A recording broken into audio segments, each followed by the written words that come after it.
வணக்கங்க.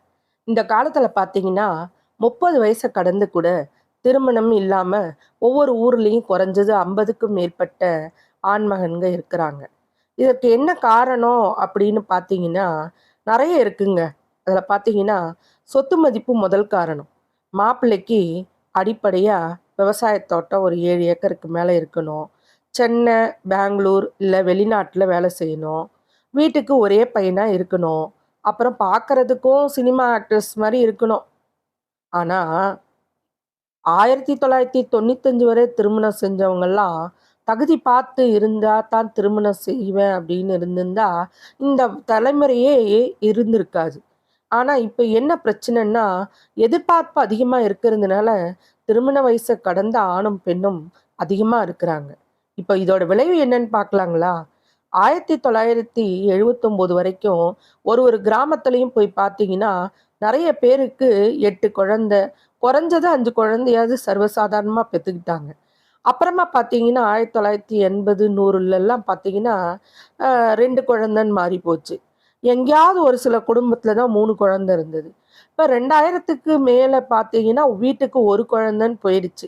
ஆனா 2010ல பார்த்தீங்கன்னா, 1 குழந்தை கூட இல்ல. குடு அப்படின்னு சொல்லிட்டு இப்ப செயற்கை கருத்தரிப்புக்கு நம்ம போயிட்டுருக்கோம். இந்தக்கு காரணம் அறிவியல் 1000 சொன்னாலும், முதல் காரணம் ஆரோக்கியம் தாங்க.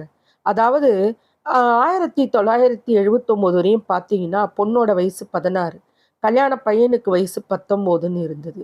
சாப்பாடுன்னு பார்த்தீங்கன்னா, நெறைய நம்ம வந்து நவதானியங்கள தான் சேர்த்துக்கிட்டோம். அதாவது கிராம சைடுங்கள்லலாம் முக்காவாசி பார்த்தீங்கன்னா, கம்பு, ராகி, சோளம், களி, கூழு இப்படி தான் சாப்ட்டாங்க. அப்புறமா பார்த்தீங்கன்னா, வயசு பாருங்க 1980க்கு 89க்கு அப்புறம் பார்த்தீங்கன்னா, பொண்ணோட வயசு 17, ஆணோட வயசு 21ன்னு பார்த்துச்சு. உணவுன்னு பார்த்தீங்கன்னா, அரிசி தான் பிரதானமாவா மாறி போச்சு. அப்புறமா பட்டத்திட்டப்பட்ட அரிசி.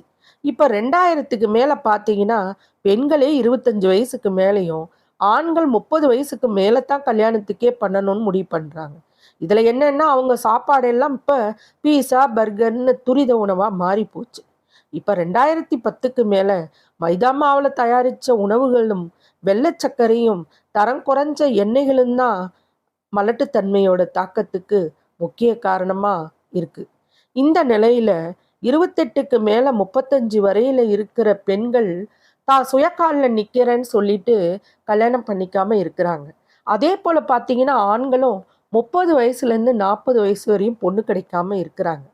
வசதிய பார்த்து தான் திருமணம்னா, அது வியாபாரம் இல்லைங்களா? திருமணத்துக்கு முன்னாடி ஏழையா இருந்து, பிற்காலத்துல பணமும், புகழும் பெற்ற மனுஷங்க எவ்வளோ பேர் இருக்காங்க. முதல்ல சொத்து சுகம்னு வாழ்ந்து, திருமணம் முடிஞ்சு சில ஆண்டுகள்ல ஏழைக்கு வந்தவங்களும் அதிகம் இருக்காங்க. எனவே, வர்ற காலம் இப்படித்தான் இருக்கும்னுலாம் நம்ம தீர்மானம் செய்யாம, நல்லத மட்டும் நினைச்சு மனங்கள பார்த்து மனம் முடிக்கலாம்.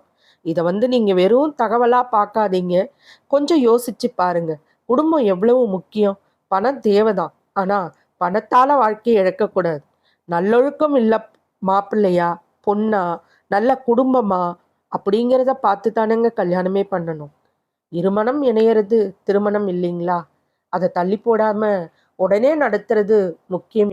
தங்கள் கருத்துக்களையும் எனக்கு பதிவிடுங்கள். நன்றி.